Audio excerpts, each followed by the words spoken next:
Outroads is back, and today with none other than legendary singer-songwriter Peter Himmelman. Peter's been making music since I've been listening to music. Truly, a born performer, consummate songwriter, and the man has stories.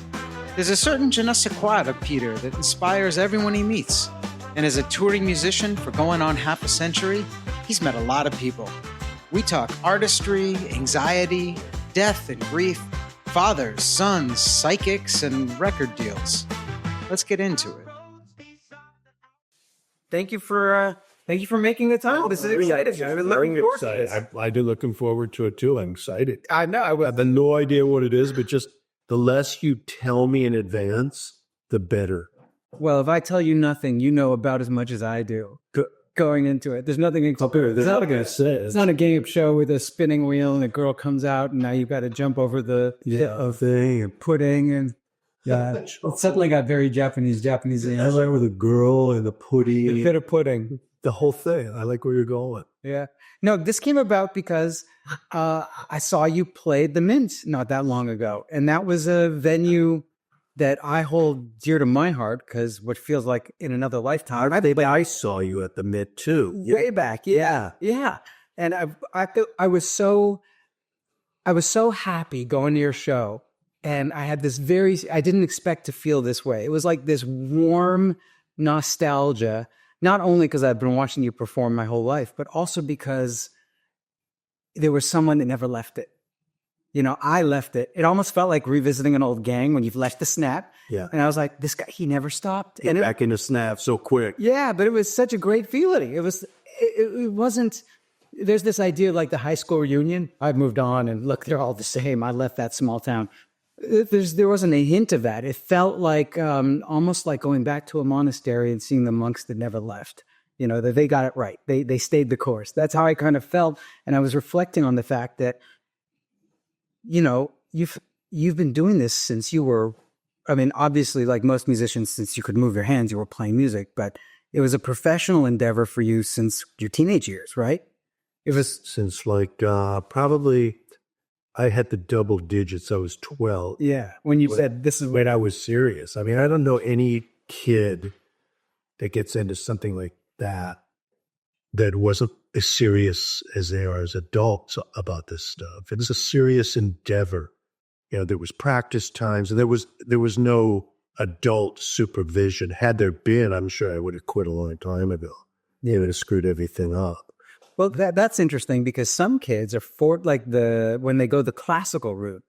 My daughter, for a moment, went to a French piano conservatory, and they ran her away from music. It was way too rigid. But those are the kids that find themselves as professional musicians almost in an academic setting, which is the antithesis from what guys like you and I did, right? Did it feel serious? For me, it never felt serious. It was just a beautiful obsession. Well, it was, I mean, there was a serious aspect to it.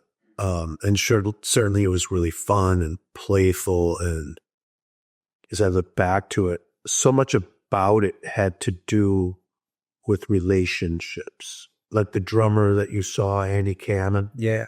When I was 12 and he was 11, I took the amplifier and guitar that my dad had bought me when I was probably 11 or 12. He paid $125 for it from my cousin Doug. And he brought it home because I'd been playing an acoustic guitar that he'd rigged. It was my sister's acoustic guitar, which she never played. But he took a telephone mouthpiece and duct taped it to the thing, and we plugged it into a stereo. They reinvented the wheel. Well, it was really cool. But then I saw my cousin Doug's electric guitar, which he never really played, under his bed. And I went down there and I lifted the case. I still have the guitar. It's a Fender Duosonic, the red, velvet. It was very much akin to like undressing a young woman or girl later, a few years later. Sure. And there was something very sexual. Of course, the guitar could have been made anyway. Someone chose it to. They gave it hips. No, they definitely did. There's no question about it. And when I brought it over, the amp and the guitar, to my friend Andy's house, he was a much better drummer than I was a guitar player. He he was already somewhat studied. Oh. So Andy was reading, but in terms of relationship, which I was saying was a huge part of it, I would kind of like boing on the string and play a chord, and then he would play along. It was like, it was a jam, or I didn't know what that word was, but we were so, at some point, so intertwined and so responsive to one another that it felt Intimate. It felt Right. intimate and too intimate. It was almost like, Did it creep you out? I mean, in a way, Outs his breath on your neck. it was something I hadn't felt before. This kind of intimacy, which wasn't, we know now that there's many kinds of intimacies that are not sexual in nature, but it was a melding together of something. And the more comfortable I got with it, and the more comfortable I get with it, because I found there's no limit to how synergistic you can become, how, wrapped up in another person, in this beautiful subject called music. It's just a high level experience. I must say that the gig you saw, as I think I mentioned on the phone, I was fighting, which sometimes happens on the stage. I wasn't soaring, but the sound was such that I had to wrestle for everything I was doing, which I can do. I've been at it for a minute, but I never got a loft, or maybe only for a few moments. When typically the whole show is a loft, except for a few moments when I'm grounded. You mentioned that afterward, and it surprised me because I was having such a great time watching you play again. And you said that you were upset about the levels, the bass was too high, this and that. And clearly there was this tension to the performance. Yeah, it was really, my cousin Jeff, who I'd flown out, is a brilliant keyboard player. He has like some sort of organ sample. And The low end. the low end sounded like another inadequate bass player on the stage. And I don't know where I should have, as I said, which I'd done many times, thinking back, but everyone was there, and I flew Jeff. Everyone wanted to play in the normal way. I should have broken down the set, broken through the third wall and just said, hey, this is not working for me, which I've done many times.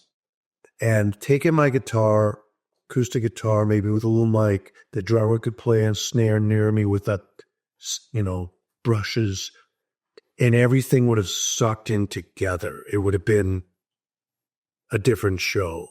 So just unplugged spontaneously? Yeah. And also because I'm very cognizant that the sound that comes out of any stage that's amplified is not the real sound. It isn't the sound at all. It's a representative of the sound. Well, it also magnifies the fact that it's bouncing off all these surfaces and walls, and certain frequencies are getting amplified and drowning out others. But there's something, sometimes I'll do a show, and it could be a pretty well-populated show, where just as an example, I will leave the mic and I'll go into the middle of the theater. I've seen you do it. Yeah, and just say, look, this is the real sound.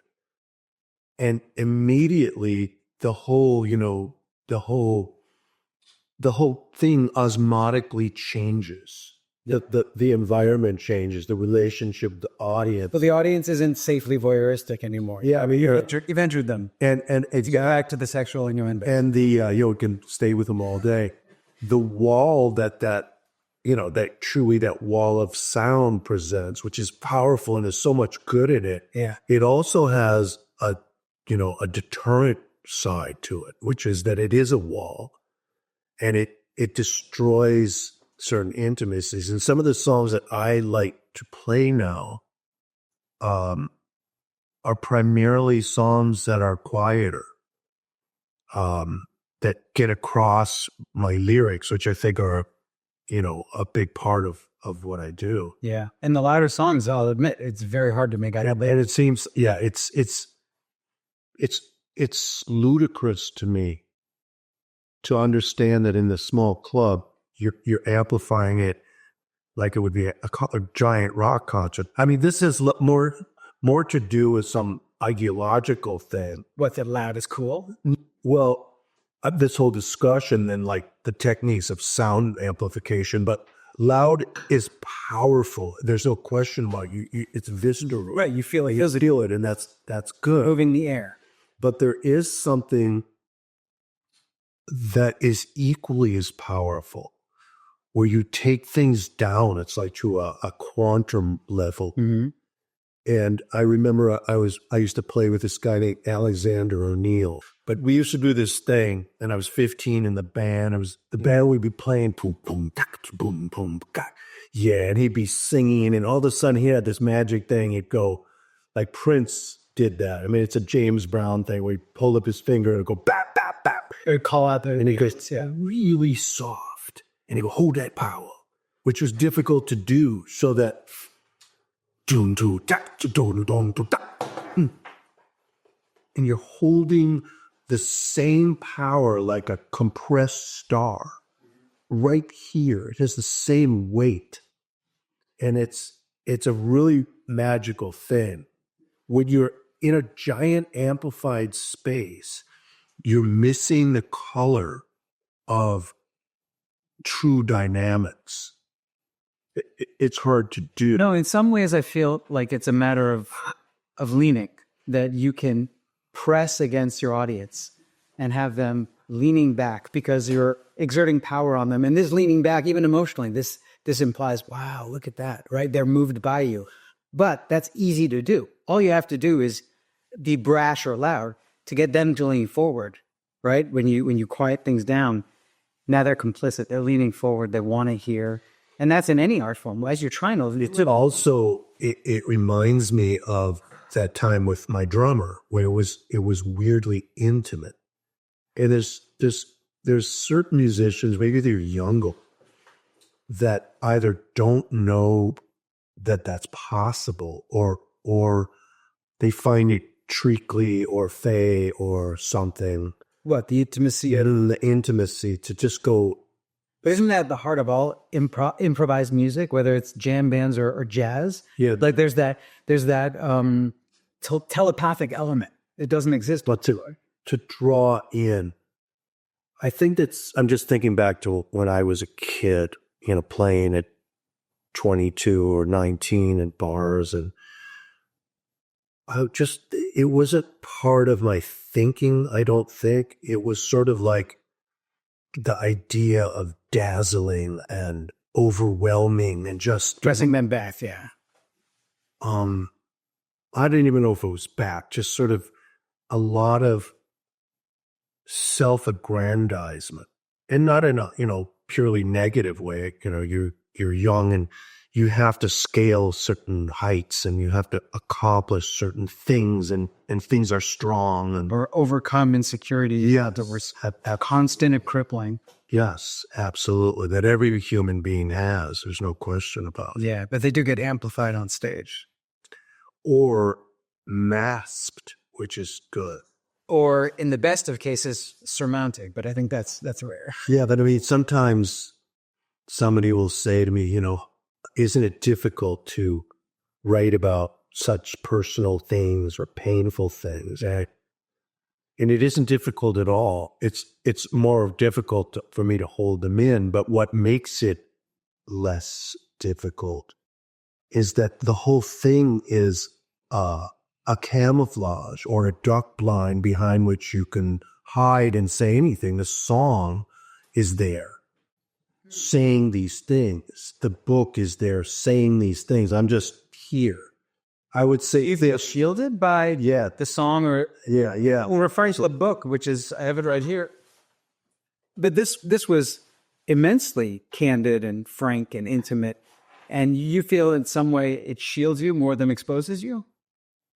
Well, I'm not, I have control, but I would never put anything that I felt was literally, exposing me or somebody that I loved or care about. But it is... But you're made vulnerable by the writing. Very... I don't see it as a vulnerability. How do I see it? I feel to take it to take another turn in the conversation.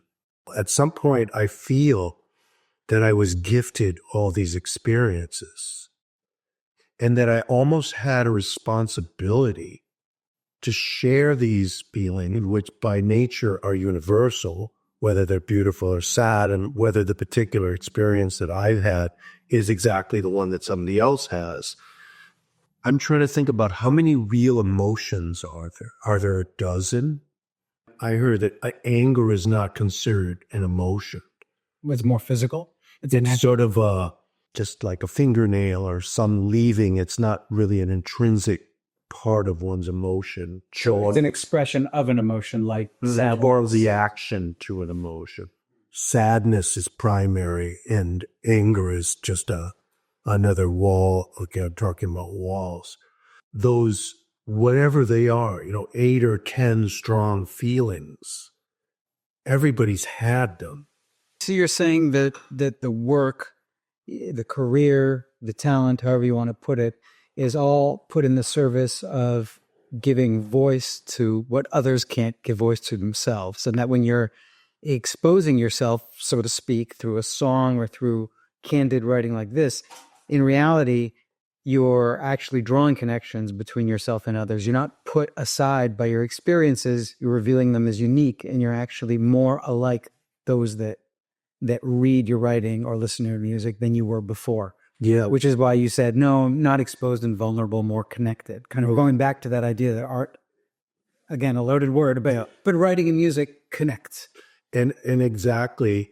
The other thing I was thinking when we were saying that is, to be candid, my primary purpose in doing this. Money. Well, that damn, it is for myself. Yeah. It's really, as it should be, that foremost for myself. And the more that I write and the more that I wouldn't say take it seriously, but as I get older, the kind of the sand dial does go down. It's nothing I looked at when I was 19. And it's a way of knowing myself. My cousin, Jeff Victor, whom I was talking about with his organ sample, was a brilliant keyboard player. Now he's like my best friend.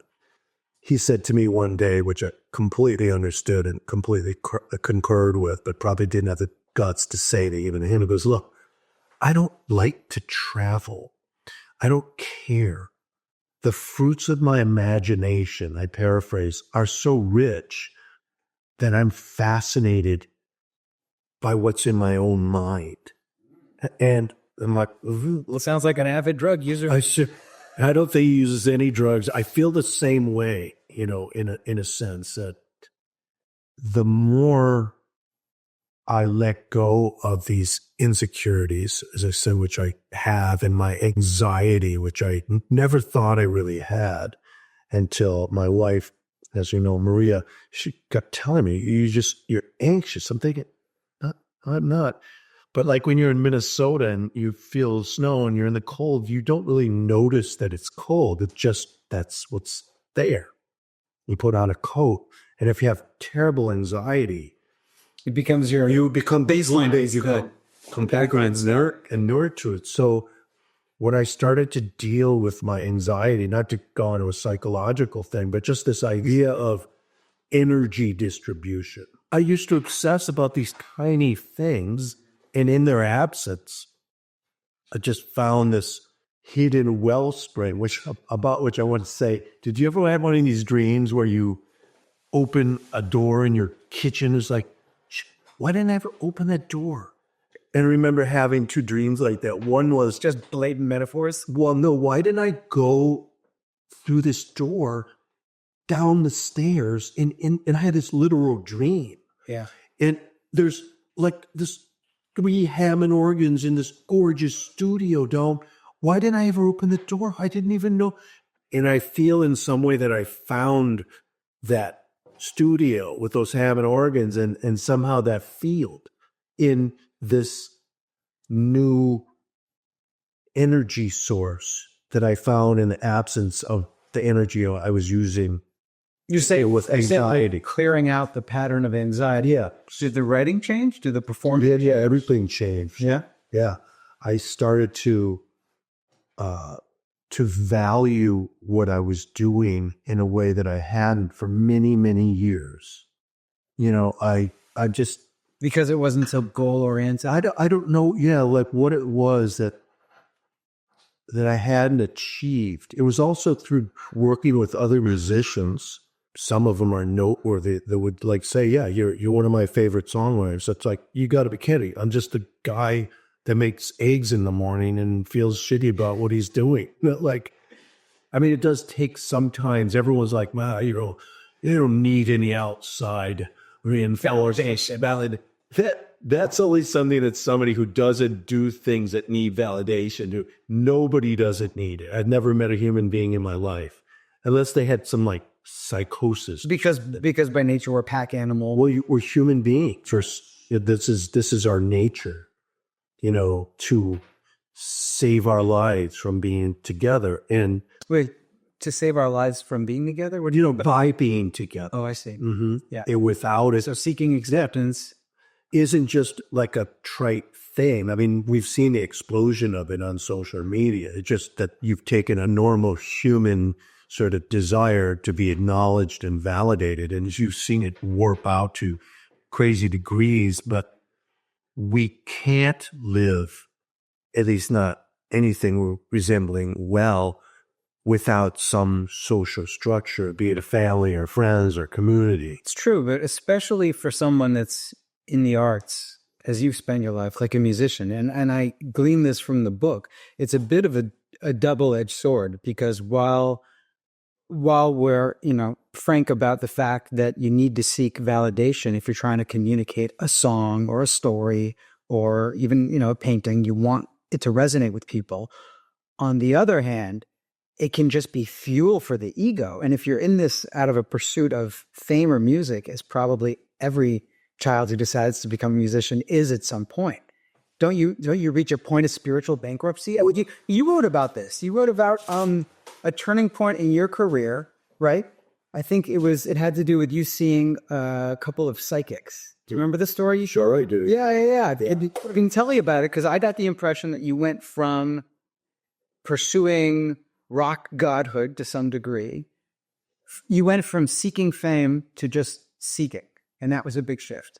Well, that's one way of looking at it. I mean, I think that there was, I just sort of really enjoyed for a minute the craft of pop songwriting. And I came out here to LA as a kid when I was maybe, 16 or 17 to meet with this songwriter, Jeff Barry. He's like, wrote all these songs, River Deep, Mountain High. And I'm not even sure how I got connected with him, but I came out for one day. He took me out to lunch. Okay. Where did you have lunch? It was somewhere in Westwood. All right. And I sat he had a doctor's appointment. He goes, well, come in. I just sat in the waiting room, in the lounge for about an hour and a half. You witnessed this colonoscopy? No, not in with him, just sitting there reading a magazine. But he told me one thing, which I always remember. It was, always save your better lines for last. Make sure that the song ascends in quality and connectivity as it continues. Don't show them everything at once. And if it does start to diminish midway, you'll lose everybody. And I went home with it. I went back to Minnesota. It's like, 32 hours to meet with this person. But I was writing a lot of pop music, getting back to this story. There were songs that in the era of Me Too, I scarcely can name the titles, but, I will. First of all, Prince was in Minneapolis. Right. The song was Soft and Wet. I understand he didn't even write that song. Oh, no. It was just like, wow, that's pretty out. Pretty direct. A guy named Chris Moon, who that Prince uses 24 track. I think he wrote the song. Okay. Prince made it cool and popular. So I wrote a bunch of songs in that vein. One was Baby Let Me Be Your Cigarette. I'm your fireman. Show me where you're burning. I'm your fireman. Ooh, babe, I'm coming. I'll be there to hose you down. And these were really pajama party. Me and my baby are ready for bed when we can't afford to do not much of anything. We'll have a pajama party instead. And torture me all night long. Love me tough. Love me strong. Be your victim to the break of dawn.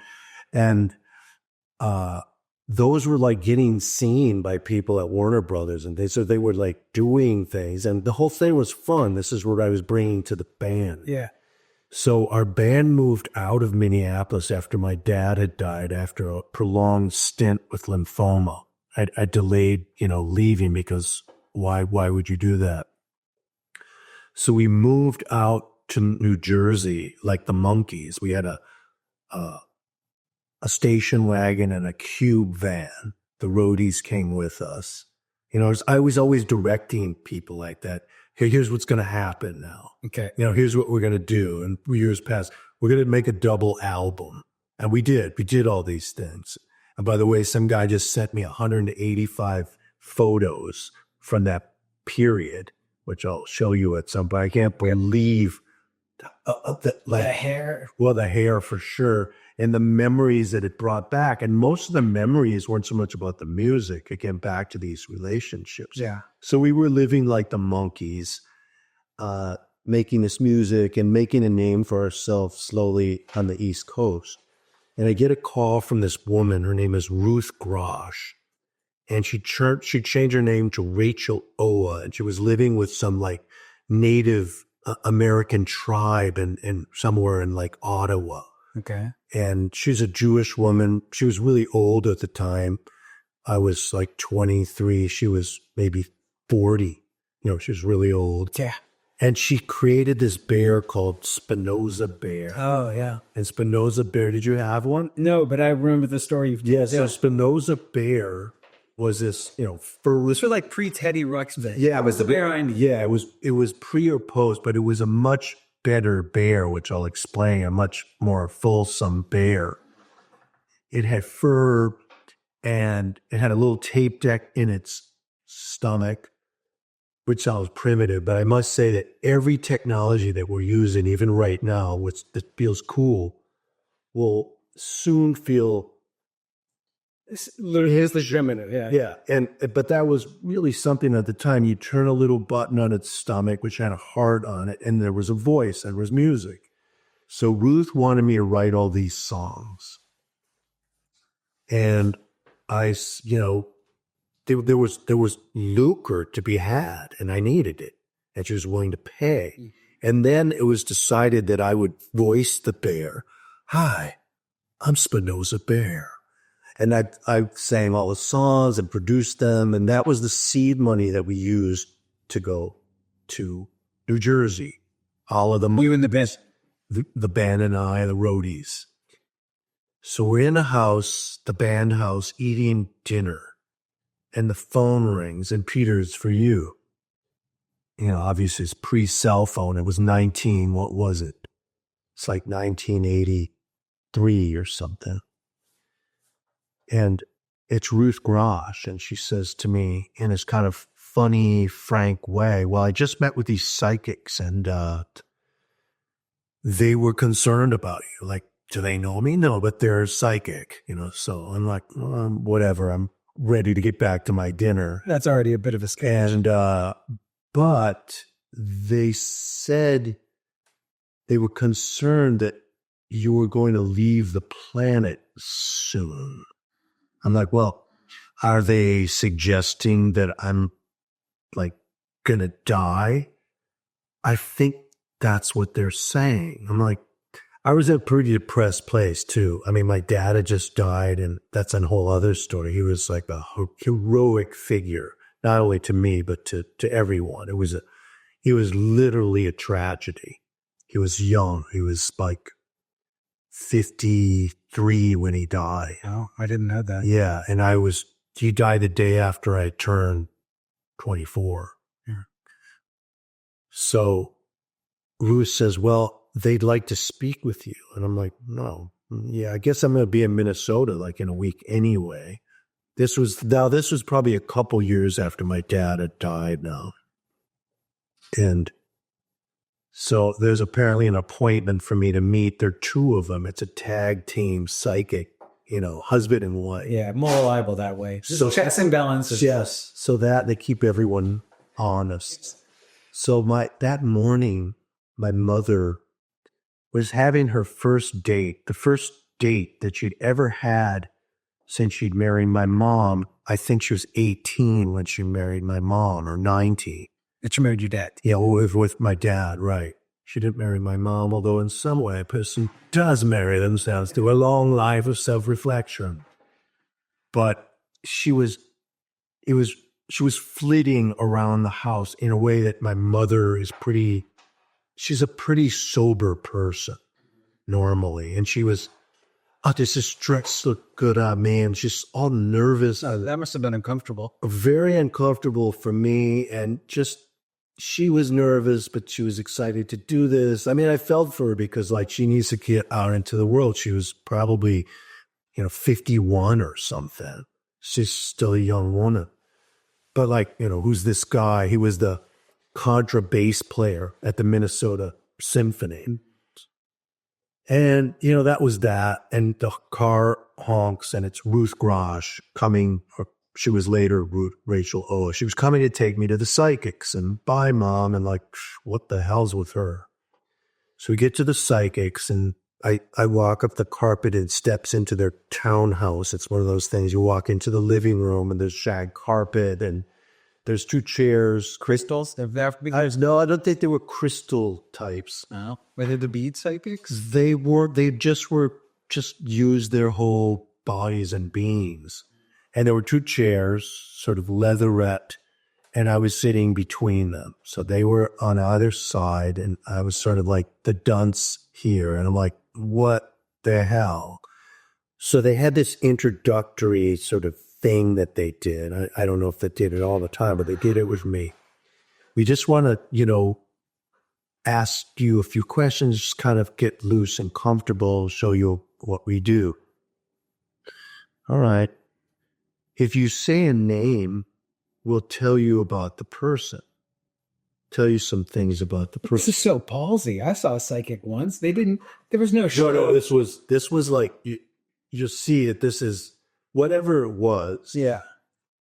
It didn't make me run out and want to see psychics ever again, but it was extremely motivating. So I mentioned Jeff, and we've been speaking about Jeff. Yeah. Jeff Victor, my cousin, a brilliant keyboard player. Now, I don't say Jeff Victor.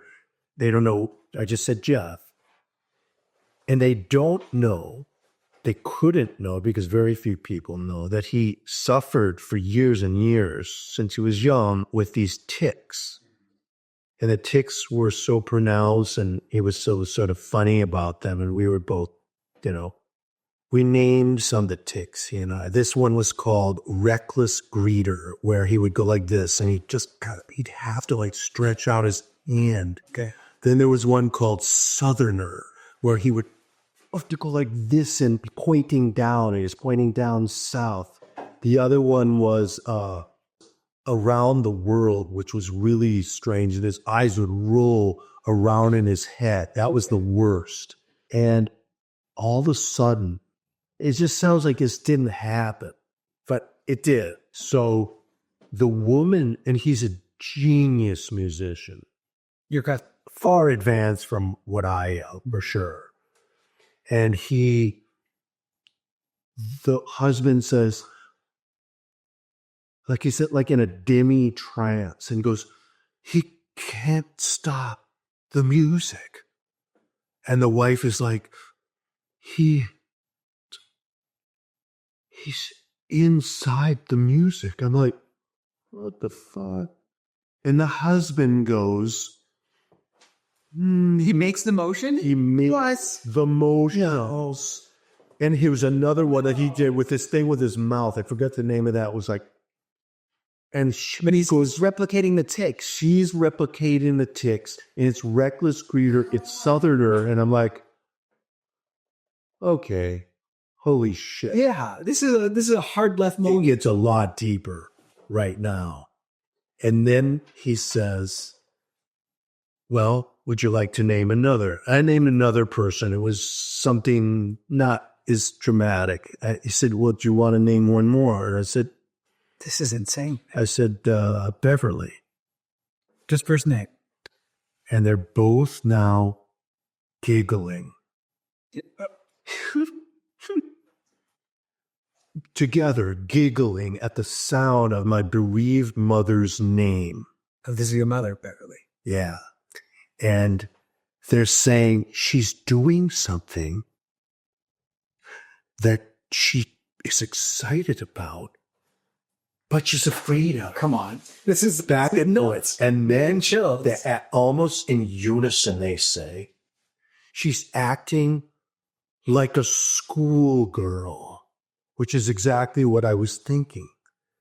And I'm like, Peter, how do you process this? yeah, so How do you process this? So Right now it's a story, but I'm hearing it saying if I were in that room, this is a crossroads. there's so many stories like Like I would have to grow a ponytail and start, rubbing the crystal bowls that resonate and living in New Mexico. so yeah, so I just was listening. Now they had my attention. Yeah. And I guess drum roll, the reason you've come. So they asked the question in the euphemized way. Now it got sort of settled, the room settled. Peter, is it your wish to leave the planet?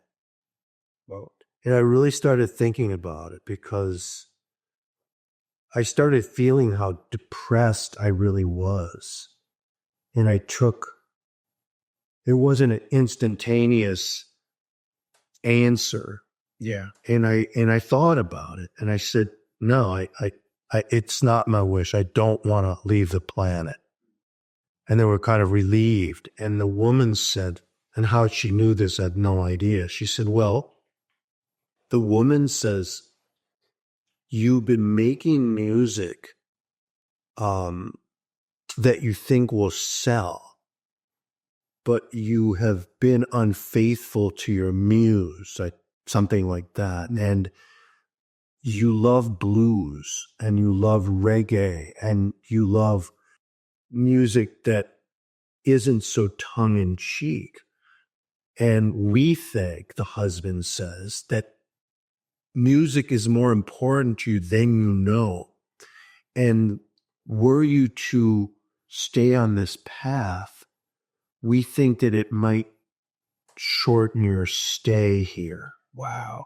And I'm like, I was, after the mom thing, I'm like really listening and thinking.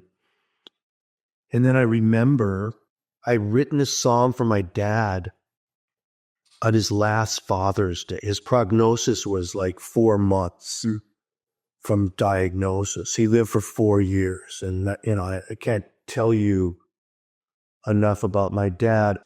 My dad was the kind of person that, on the other hand, the antonym of my dad is that very rare too, people that you're around and you just feel horrible about yourself in their presence. They come around and they... What you mean, because of a sort of implied condescension? Yes, or just like they're there to make you feel small and brittle. Mm. And especially when you're young, you're, susceptible to that. There's that kind of person. But my dad was the polar opposite of that. And that's what made his death so tragic. He was a kind of person, he was a, former Marine. He was so strong. I see him like throw guys up against the wall. This guy that was like picking on his girlfriend or something. I mean, he was the kind of guy that you aspired to be. And but more than that, he was so loving and so funny and so self-deprecatingly funny. That's a rare juxtaposition of stereotypes. The whole thing was rare. It was very rare. And on the last Father's Day, which I knew it was going to be, I just knew it. I don't know if everyone else in my family knew it. It was wherever Father's Day lands. It was, sometime in the summer, June or something. My band and I the same band basically that you saw that night, were playing at the Country Dam in Amory, Wisconsin. It was some club in Wisconsin. And we got finished playing the gig and we drove home like, whatever it was, 6 hours in the middle of the night. And we get home, I was living in my parents' basement at the time. And there's going to be a party for my dad the next morning with all my cousins who just adored my dad because they liked him more than they liked their own parents. He was like a parent to them, somebody that like got them and could nurture them. And my mom said the day before, I hope you write a song that, cheer up, something funny for daddy.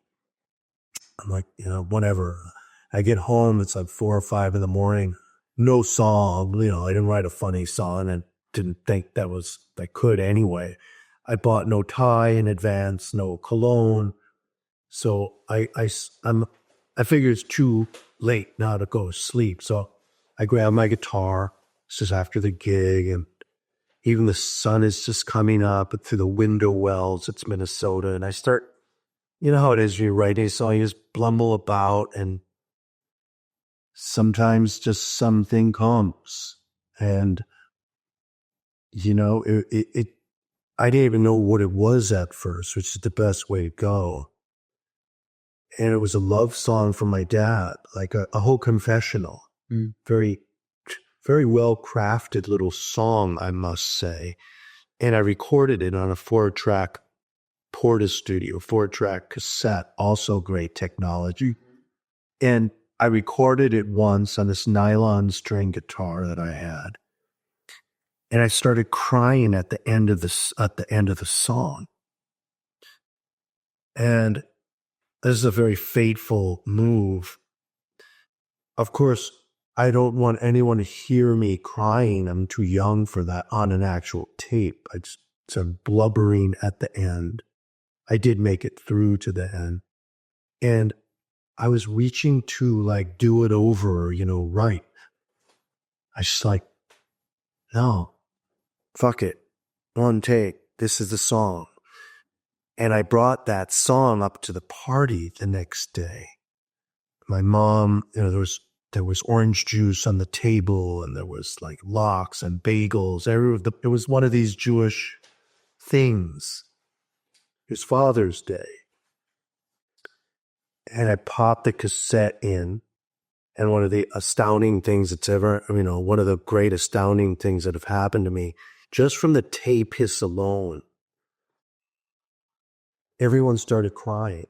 Like they intuited what this was, that this was going to be something that the subversive deviant that I was going to use to shatter this illusion that everything is going to be fine. And it blew it up. Everyone started crying. They just filed out of the room. And now my dad and I are holding each other. There's no more secret now. Right. And he's crying and I'm crying. The song is playing. And he carried the song with him, the cassette, like he had a Munsing wear shirt that he would wear with a pocket. He kept it with him. And the song was such that I never felt that there was anything unsaid. Prior to the song, there would have been a world of things unsaid. So the song was this gap bridger. And this is what I thought of when they told me that I was going to die because I wasn't thinking about. Because that gap would have never been bridged. And Probably never. The song would have, I said, there's this song just on a cassette you would have lived the rest of your life in Minnesota. It's sitting in a closet at my mom's. And the woman, she said, why don't you put that song out as a record in a tribute to your dad? And of course, I started thinking already, I have all these other songs that I wasn't bringing to the band because they were too whatever. Mm-hmm. They didn't fit with Baby Let Me Be Your Cigarette. I'm going to make a whole album in tribute to my dad. I did make that album. I used the band. And, through all sorts of machinations, some nefarious, some not truthful, although the record itself was truthful. I got this astounding deal on Island Records. The first album, I remember sitting with That kicked it all off. well, the label president at the time, his name was Lou Malia, and I had a friend of mine from Minneapolis who was working in the video department. She brought in this video that my friend Jim Burschletter, he and I had made. It's one of these like cinema verite, black and white. It had been on MTV. There had been a story written about it. So all this heat was gathering at that moment. And Lou looked at me, goes, I like the video. It looks fucking great. I said, Lou, let's cut the shit. You know the videos on MTV. You know the thing, you just read it in Newsweek. I could go and shop this fucking thing at Warner Brothers, any of these labels down the street right now, today. But I like you.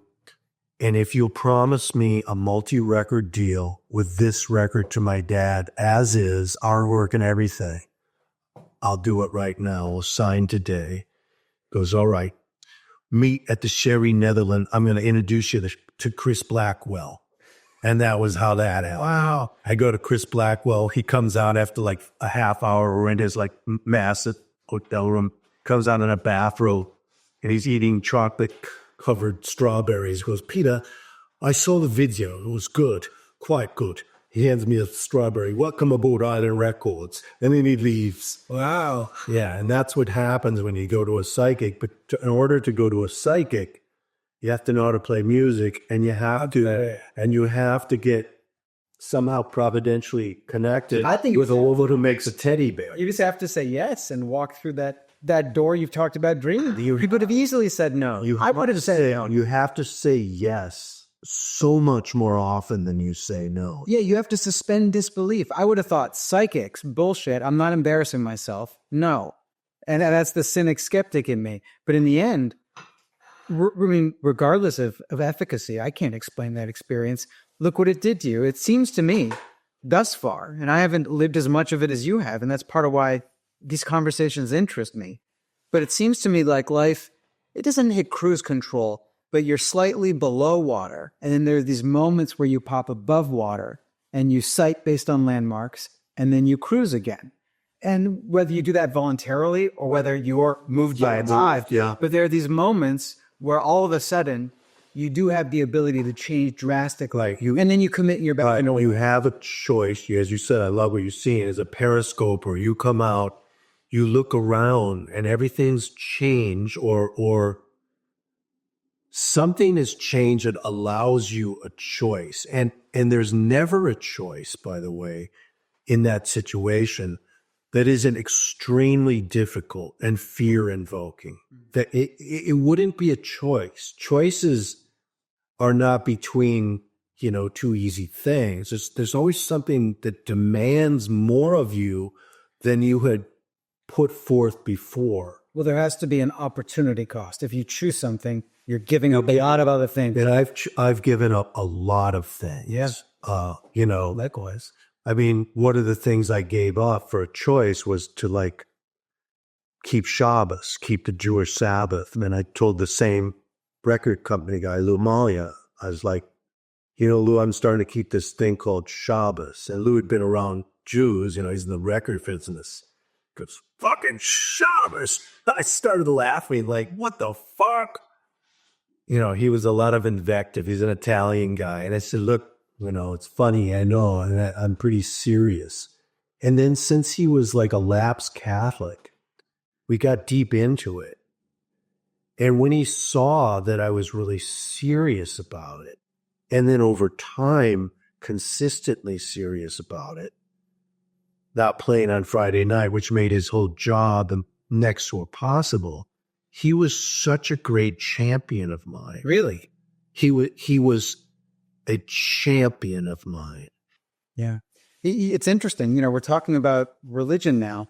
You had said that he didn't realize how serious you were. I have to say that before I read this, I don't think I realized how serious you were. And I had an experience, the book which is called Suspended by No String. It's many things. It's like a document of your life as a musician, right? It's the history of your growing family in a way. It's poetry, and then on top of it, it's like a treatise on faith. And I had this feeling. It's kind of like when I watch a great documentary about food, because there's so many right now, and all of a sudden I want to just give my life to becoming a chef, even though I have no interest in the culinary arts. Right? Yeah. Or I thought before that when I listen to really good religious music, man, I wish I believed. Like gospel. Oh, yeah. Gospel. Frank. Oh my God. Bring me to tears. I remember we in Portland, I did a record and we brought on this drummer who was part of like the biggest church band in that area. And he was so good. They're at good. They're at another. They're at another. Yeah, it's in the blood, you know? But reading the book, it was the first or one of many times where I felt envy. In my mind, not believing in God or not being religious, it's not a rejection. It's not being too cool for or thinking this is untrue. It's just simply that something doesn't resonate. It doesn't ring true in the chest. It has nothing to do with an intellectual decision or a superiority of any sort. And reading this really made me wish that I was as deeply connected, wish that I really believed in the same way that walking by that church band, I give my life for it, but you can't because it's not who you are. There was one bit especially where you wrote about your sister's death. And honestly, I read a lot. I've read a lot of books. I love reading, and I've had many books that have profoundly changed my life. I can't remember, honestly, being moved to tears on my living room couch. And I was by the whole cycle about your sister. And you have one thing you write. Let me see if I probably marked it, but I found it really deeply moving in terms of how someone who's very religious thinks about God. Here's what you wrote about after your sister's death. And your sister died in the prime of her life in a vehicle accident. An elderly woman fell asleep at the wheel. So really tragic. You wrote, and then one morning, not long after Susie's death, it occurred to me that the creator of tears, the creator of grief, must be exquisitely aware of the profundity of grief. How could the author of anguish not know the sensation of pain? It dawned on me, too, that God's pain must be infinitely worse than my own. Had God not created my sister? Had God, whose capacity for love is infinite, not loved her more than I did?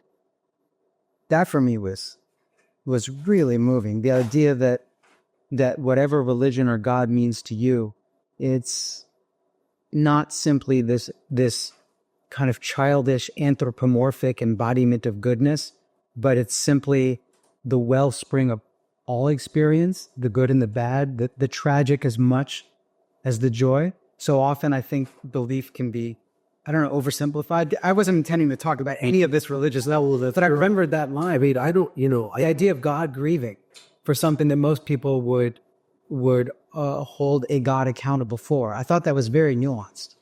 I sort of come to a crossroads at some point, and it's been recently. It's been pretty much after October 7th, where so many things have been dissembled for good or ill, where I've said, I'm sort of skimming the margins of this thing, of having a kind of faith. The faith was interrupted, certainly when my sister died, and things have happened, and all the worries that I talked about before, these small anxieties. And I had to revisit, do I really have this belief? No. But am I really willing to work on it? Because it takes a lot of intellect to see a physical world, you have, a dick and balls that motivates you. You have all this visceral stuff. And to carve a space with your intellect for this idea that the world isn't purely physical, that it isn't even purely spiritual, that there's a force at play behind all the complexity. And so, do I have faith? Do I have belief? I'm working on it. And this is my choice. Right. I mean, I think that's the eternal state.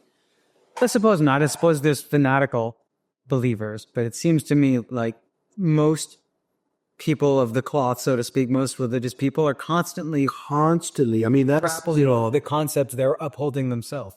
Some part of me thinks that there's a bit of this that's by design, in that if any of this were provable, if any of this were easily swallowed, even by those who are religious, then there's no payoff. I mean, I think your career in many ways has been fueled by your faith and your belief in your spiritual pursuit. And I mean, I certainly sense from reading the book that that's rife with turmoil and second guessing and tension, as it is for many, right? I think that's where the music and the poetry lies, is that we're trying to give voice to the ineffable. try to express the inexpressible. Because there's always mystery, no matter how far we advance technologically, right? Whether we defeat cancer and colonize Mars and form some grand unified theory of quantum mechanics, we will never prove or disprove God. We will never glimpse beyond the threshold of death. There will always, on this plane, be room for mystery. And I think that's where the loaded word, but the art and the artist comes from, is that there's something that you're constantly grappling with that you will never get a solid answer to. And your relationship with it as a result is You're right. And, totally fluid. and because there is no answer, I mean, I know that I'm one of these people who are prone to enjoy questions for which there are no answers. The Zen Cohen. All right, friends, that's the show. I told you, man has stories. If you like the podcast, please support us by subscribing wherever you're watching. You can check us out on Patreon, where for a mere $5 a month, that's the cost of what? A very fancy latte. You can support the show and get access to bonus features, extra interviews, pre-roll, post-roll, random climbing and hiking videos. I'm your dancing monkey, $5 a month. Watch me dance.